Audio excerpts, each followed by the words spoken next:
Tom lived here and the apartment that he had here. And they said, I have a key to the apartment. I can show you. No one's there now.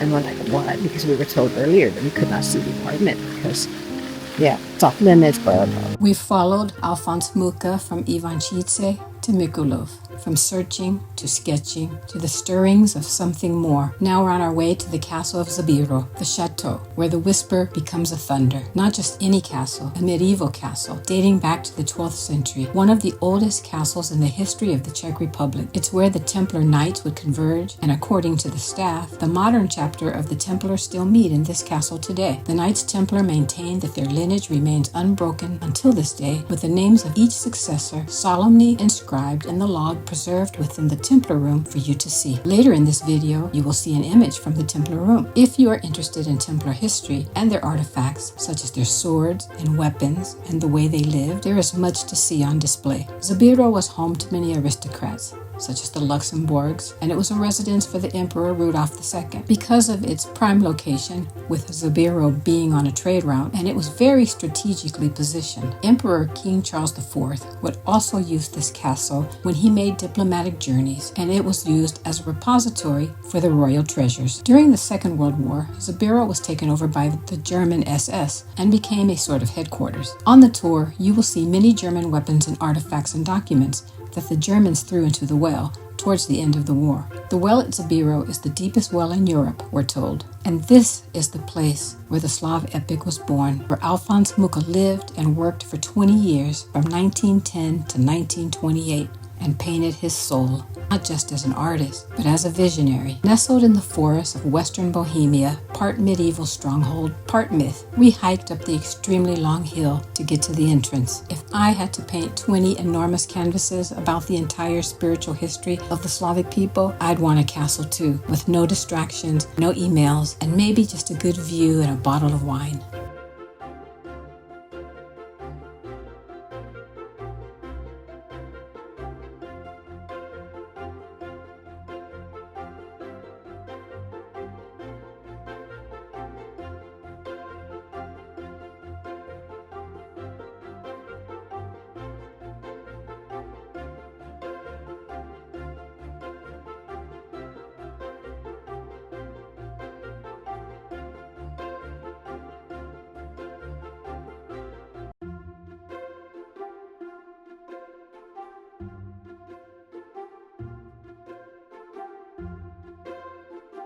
Someone told me that Mucha's son Yeji lived in this house, but I don't know if it's true or not.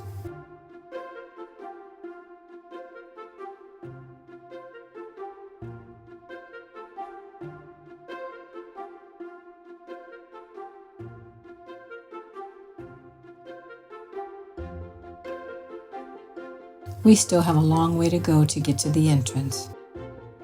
The scenery is beautiful and many people are out walking through the nature, guests of the chateau and residents who live nearby.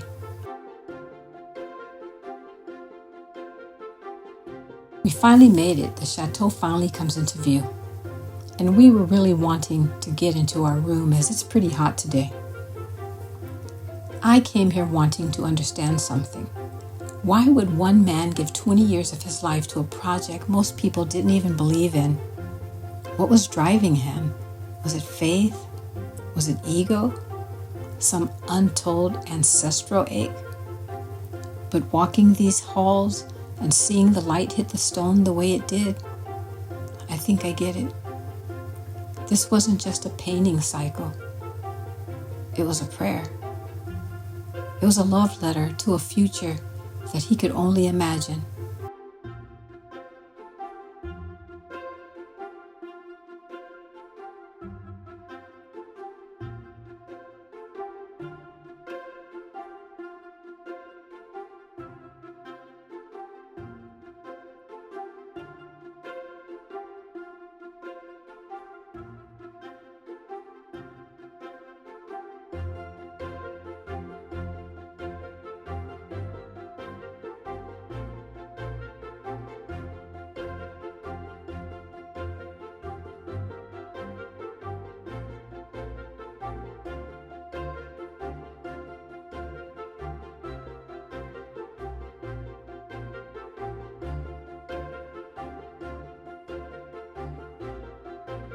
Now that we could rest a bit and gather our thoughts in a room that would be our home for a few days, we talked about the amazing history of this place and possibly why Mucha loved living here.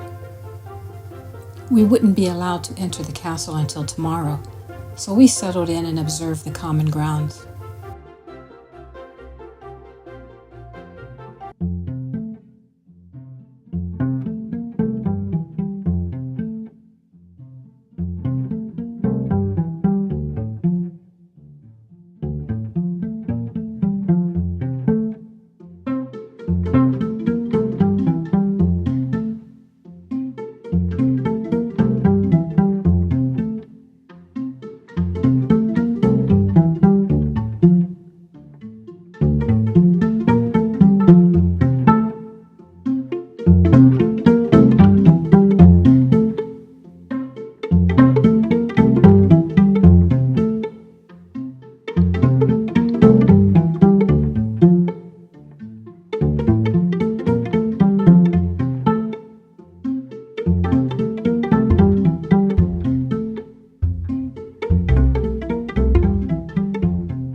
Hey guys, I have some footage from inside Mucha's home, the apartment.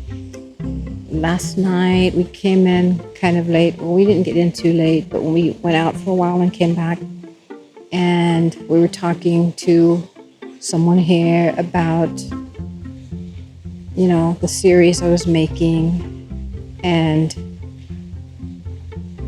about how Mucha lived here and the apartment that he had here. And they said, I have a key to the apartment. I can show you. No one's there now. And we're like, what? Because we were told earlier that we could not see the apartment because, it's off limits, blah, blah, blah. But we got access. And we went in and we filmed and I can show you guys the footage here. We took a tour and we saw the entire castle, the armor. We saw a bunch of stuff from the Knights Templar, all their swords, their rooms where they would meet, and all their secret stuff, and they still meet here. They said still, in this day and age, the modern order of the Knights Templar, I guess they started in France. They still meet here, and they come here, or hang out here. But anyway, they have this huge cross in the room where you come in and it's like a shape of a person, but also the shape of the Knights Templar cross. And you're supposed to come in and, it's big like that. So when you go in, you'd go between the legs or whatever, and you'd have to bow to get under and go through. It's like pay homage, which I didn't do because, I'm not going to do that. Let's just say. But anyway, so I will show you guys what I can and what footage I got. The second day we went on a tour of the castle.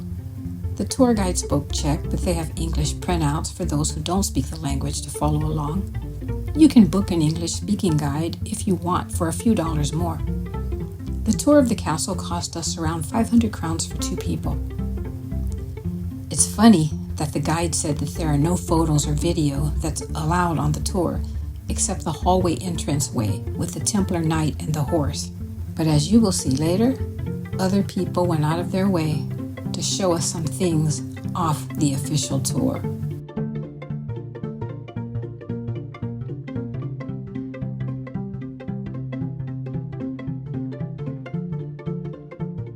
This is is the humongous Knights Templar wooden cross that I was telling you about, where when they would enter into the castle, the person entering would have to bend to enter through the legs part, and that made the person bow and pay homage as they entered. As I said, I went around the sides of it. I asked if this is the room that the modern chapter meets in today, and the guide said that they have a secret place within the castle that they meet, and that is obviously not on the tour. Each room is dedicated to the time period of who occupied the castle and the chateau, from Rudolph to the Templars to King Charles IV to the Luxembourgs to the German SS and onwards. There is even a huge water kettle from the first Ming dynasty from the Luxembourg's travels, and the African mask that fill the room along with other great artifacts to see. Mucha was a 33rd degree Freemason. We went into the room where Mucha and the other Freemasons met, called the Mucha Saloon. Here there's a huge portrait of him on display, and on the sash the emblems that we asked about all the Magen Davids and his work, the Star of Davids, and we were told that they believed that the first builder of the temple was Hiram Abif. Hiram Abif was a skilled craftsman, likely a bronze worker, sent by Hiram of Tyre to assist Solomon in building the temple in Jerusalem. In Masonic tradition, Hiram Abif is the chief architect and a central figure in Masonic allegory, representing wisdom, strength, and virtue, who was tragically murdered during the construction. After the tour, we inquired about other Mucha photographs that were supposed to be on display during the Mucha Trail exhibition, and we were told that they removed them because a great event was going to happen in the hall. Seeing that we were disappointed because that is why we came, and we paid for it, that was supposed to be part of it, a woman in charge came out of nowhere and said to follow her. We were back in the castle hallway where we were previously not allowed to film, and then again entered into the great room called the Mucha Hall. This is where Mucha spent 20 years painting the epopee, where he set up models in costume while standing on huge stanchions to paint on the great canvases. This room was his temple, and you're looking at the very space where he created the Slav Epic. He painted standing here under this roof. These walls absorbed his brushstrokes, his exhaustion, and his hope.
Now she was going to take us to a back room where they had the photographs stored, and then she led us to a private locked room where there were photographs that Mucha had taken of his family and while he was working on the epopee.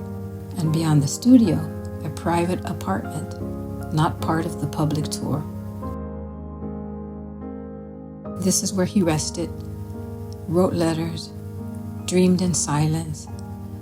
Few people see this side of Zbiroh, but it tells a quieter story of a man who gave his entire being to a vision.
But as I said earlier, the night before, something unexpected happened.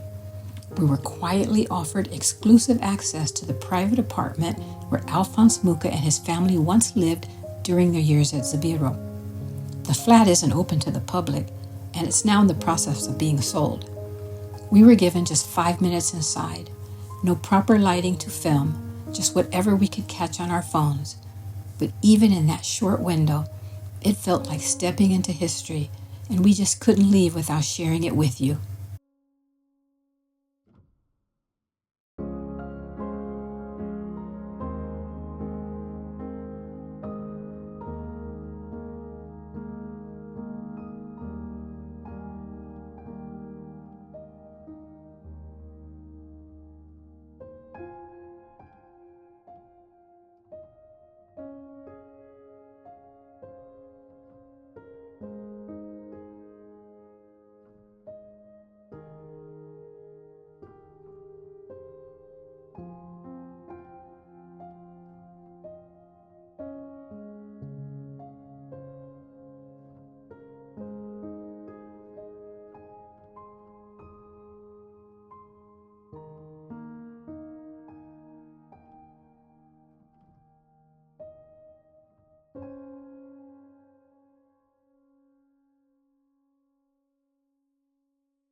They rent this out? They rent this? Yes. How much is it like a night? Last time I checked, the price was 8,000 Czech crowns. Prakticky jsme si to mohli objednat. No, there's another room. There's another bed. Právě pod nima. Pod jejich jménem. Aha.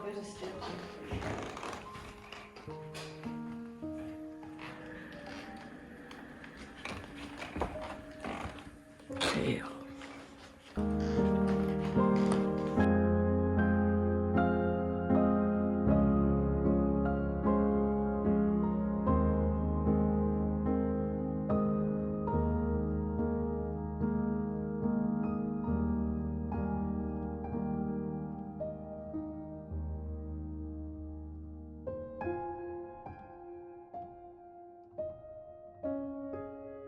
Mucha barely left the grounds. He worked from dawn to dusk, and every now and then he took a walk outside to stare at the hills, to listen to bird song instead of critics, and then back to the brush. So we decided to explore all the nature around the castle and enjoy our last moments that we had left here. Each canvas in the Slav Epic is massive, as you will see in episode 5, but every detail was intentional. Mucha believed that art could elevate humanity, that it had a duty to protect history, to prophesy peace, to preserve the Slavic spirit. It wasn't just painting, he was building a spiritual legacy. Mucha was a mystic. He studied Kabbalah, astrology, the esoteric. He was a Freemason. And here at Zbiroh, that mystical language entered his art. Even the Slav Epic reflects it, not just politics, but prophecy. You start to realize this wasn't just a mural series. It was scripture and paint. Now, technically, the Mucha Trail includes 2 more towns, Dobrovice nad Svitavo and Hrushovany nad Yevishovko. Why didn't I go? Look, I have my limits. No train, no script, and I really didn't want to ask someone's grandma if I could set up a tripod next to her mailbox. But if you visit, tell them I said hi. Zbiroh is where Mucha's masterpiece took shape, where his mysticism, nationalism, and idealism fused, where he painted not what was, but what could be. I get it. And I think we all need that. A castle of our own. A dream that we give our whole life to.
It's time to go now and to say goodbye to Zbiroh. And next week, we go to Piešťany, a small town of healing, movement, and the place where Mucha found healing and a spark. And until then, what's your castle? Drop it in the comments below. Please like, share, and follow the trail. We're almost there.